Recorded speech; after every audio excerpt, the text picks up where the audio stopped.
ഒട്ടും തന്നെ കയ്പില്ലാത്ത പാവക്ക തീയലിന് വേണ്ടിയിട്ട് കുറച്ച് ഉപ്പ് ചേർത്തിട്ടൊന്ന് തിരുമ്മി മാറ്റി വെക്കുക.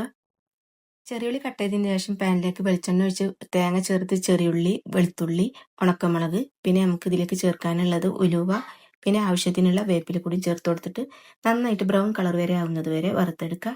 ഫ്ലെയിം ഓഫ് ചെയ്തതിന് ശേഷം മല്ലിപ്പൊടി, മഞ്ഞൾപ്പൊടി കൂടി ചേർത്ത് നന്നായിട്ട് ഫൈനായിട്ട് തന്നെ അരച്ചെടുക്കുക.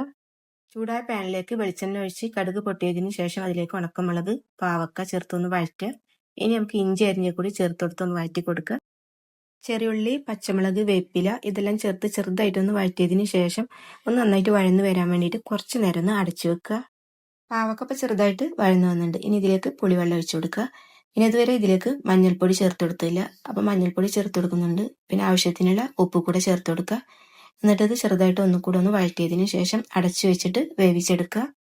ഇപ്പോൾ പാവക്ക നന്നായിട്ട് വെന്ത് വന്നിട്ടുണ്ട്. ഇനി നമുക്ക് ഇതിലേക്ക് അരച്ചു വെച്ചിട്ടുള്ള അരപ്പ് ഒഴിച്ചു കൊടുക്കുക. കുറച്ച് വെള്ളക്കൂടിയും കൂടുതൽ ഒഴിച്ചു കൊടുക്കുക. അരപ്പ് ചേർത്തതിന് ശേഷം ഒന്നുകൂടെ നന്നായിട്ട് ഇളക്കി കൊടുത്ത് ആവശ്യത്തിനുള്ള ഉപ്പ് കൂടെ ചേർത്ത് പിന്നെ അടച്ചു വെച്ചിട്ട് കുറച്ച് നേരം ഒന്ന് വേവിച്ചെടുക്കുക. അരപ്പ് ചേർത്ത് തീയലൊക്കെ ഇവിടെ നന്നായിട്ട് റെഡി ആയിട്ട് വന്നിട്ടുണ്ട്. ഇനി ലാസ്റ്റ് ശർക്കര, വെളിച്ചെണ്ണ, വേപ്പില വേണമെന്നുണ്ടെങ്കിൽ നിങ്ങൾക്ക് കായപ്പൊടി കൂടെ ചേർത്ത് കൊടുക്കുക. അപ്പം നമ്മുടെ തീയൽ ഇവിടെ റെഡി.